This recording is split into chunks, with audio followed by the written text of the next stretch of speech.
इस वीडियो में हम लोग बात करने वाले हैं उबुंटू लाइनेक्स मशीन पे एक रिमोट लॉगिन सर्विस है जिसका नाम है SSH सिक्योर सेल, जो कि काम करता है पोर्ट नंबर 22 पे। उसको कैसे कॉन्फ़िगर करें, तो सबसे पहले आपको क्या काम करना है, अपने लाइनेक्स मशीन में लॉगिन हो जाना है। ठीक है, लॉगिन होने के बाद आपको क्या करना है, टर्मिनल को ओपन कर लेना है। ओपन करने के बाद आपको अपनी IP एड्रेस चेक करनी है। हमारे मशीन का IP एड्रेस है 192.168.29.80 और ये लाइनेक्स मशीन का है जिस पे हम लोग सर्वर कॉन्फ़िगर करने वाले हैं। अब हम सर्वर कॉन्फ़िगर कैसे करेंगे इस मशीन पे, SSH सर्वर। तो सबसे पहला जो काम होगा वो होगा package installation.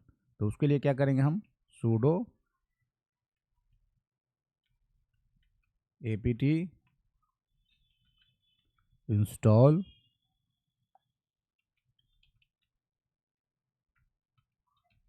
OpenSSH server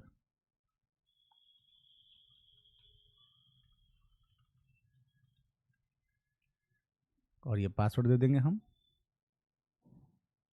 sorry, password गलत हो गया, 1 2 3 4 5 6 7 8।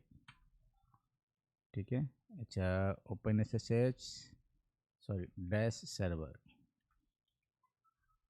ठीक है, यहाँ पे वाई प्रेस करेंगे और ये वाई प्रेस करते ही हमारा इंस्टॉलेशन स्टार्ट हो जाएगा।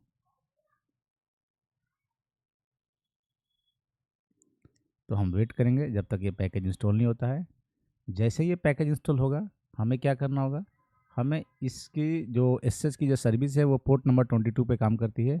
तो हमें पोर्ट नंबर 22 को फायरवॉल में अलाउ करना पड़ेगा, यानी मशीन को बोलना पड़ेगा कि फायरवॉल में इसको सर्विस को अलाउ कर दो। तो sudo ufw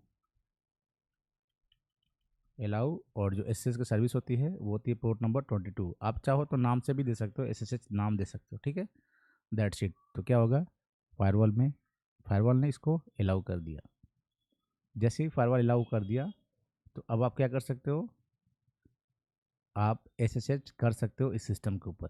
कैसे SSH करेंगे, तो इस सिस्टम में रिमोटली लॉगिन करने के लिए आपको विंडोज़ इस्तेमाल कर रहे हो तो आप डायरेक्ट पुट्टी सॉफ्टवेयर का इस्तेमाल कर सकते हो, PUTTY। ये सॉफ्टवेयर फ्री है, आप डाउनलोड कर सकते हो इंटरनेट से।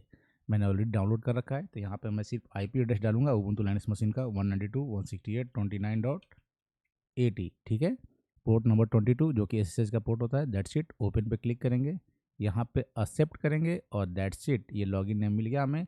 लॉगिन एज कुछ भी डाल दो, सतीश डाल दिया। पासवर्ड 1 2 3 4 5 6 7 8 और ये हम लॉगिन कर गए। अगर आप इस स्क्रीन को और बड़ा करना चाहते हो, आप ऊपर में राइट क्लिक करो, आप जाओ चेंज सेटिंग पे, अपीयरेंस पे, चेंज फॉन्ट साइज में जाओ और यहाँ से फॉन्ट चेंज कर दो। तो आप देखोगे ये स्क्रीन बड़ी हो गई। ये हम पुटी के थ्रू विंडोज से लाइनेक्स मशीन के अंदर रिमोटली लॉगिन कर गए थ्रू SSH। आप यहाँ पर हु कमांड डालोगे तो आपको दिखेगा भी कि रिमोटली कौन लॉगिन हुआ है। तो यहाँ पे आपको दिखेगा कि IP, ये जो क्लाइंट का IP है, यानी जो विंडोज मशीन है 227 IP, उसका IP एड्रेस यहाँ पर डिस्प्ले होगा कि यही वो IP है जो आपके सिस्टम में रिमोटली लॉगिन है, यानी ये क्लाइंट का IP एड्रेस यहाँ पे आपको डिस्प्ले होगा। आप यहाँ पे इफ कन्फिग कमांड टाइप करोगे तो आपको अपने सिस्टम का यानी सर्वर का IP एड्रेस जहाँ पे अभी हम लॉगिन हैं, तो 80 IP जो कि हमारे उबुंटू लाइनेक्स मशीन का है जिस पर हमने SSH सर्वर कॉन्फ़िगर किया है। आप ls कमांड चलाकर भी देख सकते हो, ये वही मशीन है जो हम इधर यूज़ कर रहे थे। तो मैं आपको मेन मशीन पर भी ले जाता हूँ और यहाँ पर भी आपको, ठीक है, यहाँ पर जाओगे देखोगे तो यहाँ पर भी आपको वो सारे फाइल मिलेंगे जो सेम टू सेम उधर मिले थे। ठीक है, तो इस तरह से हमने क्या किया, रिमोटली लॉगिन किया SSH के थ्रू। तो आप चाहो तो टेलनेट के थ्रू कर सकते हो या SSH के थ्रू, ये दोनों ही रिमोट लॉगिन प्रोग्राम है। अंतर इतना है कि टेलनेट पोर्ट नंबर 23 पे काम करता है और टेलनेट के बीच में जो कनेक्शन बनता है सर्वर और क्लाइंट के बीच में वो सिंपल टेक्स्ट यानी क्लियर टेक्स्ट में होता है, जो कि सिक्योर नहीं होता है। SSH के केस में क्या होता है, सर्वर और क्लाइंट के बीच में जो कनेक्शन बनता है पोर्ट नंबर 22 पे बनता है और वो कंप्लीट सेशन इनक्रिप्टेड होता है। ठीक है, जिसकी वजह से क्या होता है, क्लियर टेक्स्ट ना होने की वजह से, इनक्रिप्टेड होने की वजह से, कि अगर man in the middle attack होता है यानी बीच में कोई आपका डेटा कैप्चर भी करता है तो वो उसको रीड नहीं कर पाएगा इनक्रिप्शन की वजह से। तो इस तरह से SSH सिक्योर होता है, इसीलिए SSH को सिक्योर सेल बोलते हैं। तो thank you for this video.